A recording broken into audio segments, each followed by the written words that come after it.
ये उनका तो ये कहना है कि ये सनातन जी, के खिलाफ एक साजिश है, सनातन के खिलाफ। उनका ये भी कहना है कि आपके जो गुरु हैं वो क्रिश्चियन हैं, वो तो इस तरह की बातें कर रहे हैं। इस पर आपको क्या कहना है, आप पर जो सवाल उठ रहे हैं? साहब जी, वो ऐसी बातें करते समय मेरी जानकारी तो थोड़ी निकालते। मेरे गुरु है पहले विनोबा जी भावे, मेरे पिताजी उनके सेक्रेटरी थे, दूसरे आचार्य दादा धर्माधिकारी, तीसरे जयप्रकाश नारायण उनके संगठन का मैं महाराष्ट्र का प्रमुख था, चौथे मेरे मागो वैद्य जो आरएसएस के वैचारिक प्रमुख रहे, पूरे देश के बौद्धिक प्रमुख उनको कहते थे, वे मेरे संपादक थे, उनके हाथ के नीचे मैंने पत्रकारिता सीखी है। उसके बाद में मेरे गुरु है हमारे दीभा घुमरे जो विश्व हिंदू परिषद के संस्थापकों में से एक है। सावरकर जी की बात मैं हमेशा रखता हूँ, विवेकानंद जी की बात मैं हमेशा रखता हूँ। ये मेरे गुरु हुए, ये कब क्रिश्चियन बन गए हैं मुझे तो पता नहीं, ये क्रिश्चियन लोग हैं, किस आधार पर कह रहे हैं।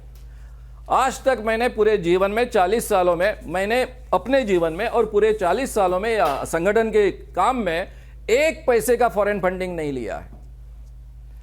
महाराष्ट्र सरकार से केवल 2 बार, एक बार 25,000 रुपए और एक बार 50,000 रुपए फंडिंग आया, वो भी एक कार्यक्रम के लिए आया। पर हम लोगों से पैसा इकट्ठा करते हैं और अपना काम करते हैं। पर आप ये जानते होंगे कि जब से ये कॉलोनियलिज्म हुआ, जब से अंग्रेज यहाँ पर आए, तो भारत में जो एलीट है उनका बहुत ज़्यादा झुकाव हुआ वेस्टर्न मेडिसिन की तरफ, वेस्टर्न सिस्टम्स की तरफ। और जो भारतीय सिस्टम्स है उसको एक तरीके से वो हे दृष्टि से देखते थे, एक तरीके से कमतर देखते थे। और ये जो मैं कह रहा हूँ, ये साइकोएनालिस्ट आप जानते होंगे, सुधीर कक्कड़ साहब का ये कहना है।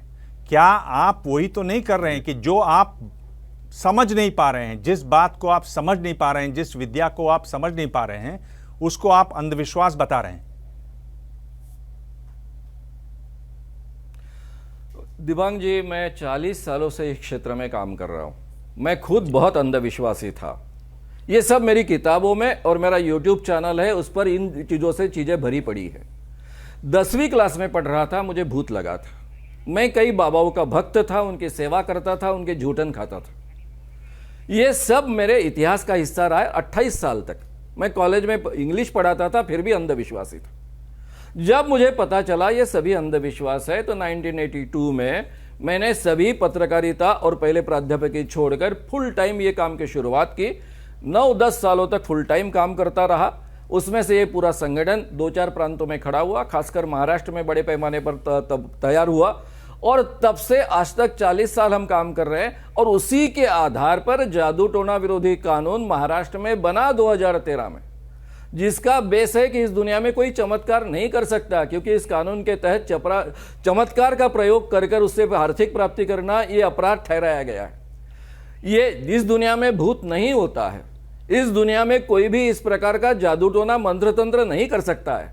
हमारे देश में जादू टोना के संशय के कारण किसी ने हमको जादू टोना किया है, टोटका किया, इसके कारण हजारों लोग मारे जाते हैं, महाराष्ट्र में भी मारे जाते हैं। इसीलिए यह कानून बना। और हमारे महाराज जी दिव्य दरबार लगाकर कहते हैं कि इस व्यक्ति ने टोटका लगाया, इस व्यक्ति ने जादू टोना किया, उसका नाम भी लेते हैं। ये सभी दृष्टि से इंसान के लिए अंधविश्वास बढ़ाने वाली केवल बात नहीं, उनके जीवन के लिए भी बहुत डेंजरस है।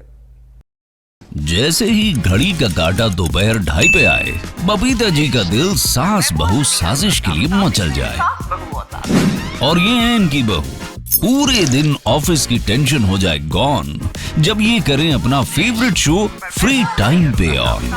इनकी तरह आप भी देखें अपना फेवरेट शो अपने टाइम पर और डाउनलोड कीजिए एबीपी लाइव ऐप अपने स्मार्ट टीवी पर।